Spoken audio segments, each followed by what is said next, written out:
సర్కార్ కొలువులు చేసేటోళ్లకు, పోలీసులకు, ఐఏఎస్‌లకేనా రిటైర్మెంట్ ఉండేది? మనం ఇయాల కడుపు నిండా తిననీకే కారణమైన రైతులకు ఉండదా రిటైర్మెంటు?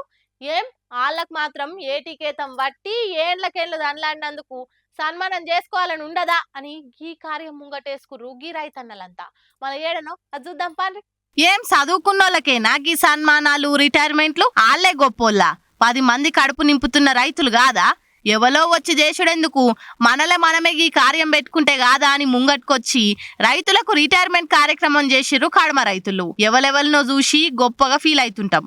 అసోంటిది మా ఊర్లోనే ఎప్పటి సందో అలసిపోకుండా వ్యవసాయం చేసి మాకందరికి తొవ్వ చూపించే రైతులు ఎంతో మంది ఉండ్రు. అట్లా 90 ఏండ్లు నిండిన అన్నదాతలకు కొయ్యలగూడెం మండలం గవరవరం ఊర్లే రామునిగిడి కాడగి కార్యం పెట్టుకుర్రు. వ్యవసాయ ఆఫీసర్లు గెస్టులు వచ్చి ఒక్కొక్క రైతుకు శాల్వా కప్పి పూలదండేసి సన్మానం చేసిర్రు. ఇట్లా 35 మంది రైతులను గౌరవించుకుర్రు. ఇన్నొద్దులు సర్కార్ ఆఫీసులలో కొలువులు చేసినోళ్ళకో, ఆఫీసులలో డ్యూటీలు చేసేటోళ్ళకో గీ రిటైర్మెంట్ కార్యం చేసుడు చూసినాం. కానీ రైతులకు కూడా గిసోంటి ఓ కార్యం పెట్టి అలా గొప్పతనం అందరికి ఎరికేటట్టు చేసుడు మంచి ఆలోచన అనుకుంటా.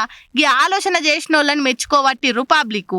ఈల లెక్క ఖర్చు పెట్టి దండలేసి దండాలు పెట్టి సన్మానం చేయకున్నా సరే గాని అందరికి అన్నం పెట్టే రైతన్నకు ఇంత ఇల్వ, ఆయన చేస్తున్న పనికి మర్యాద ఇస్తే చాలు.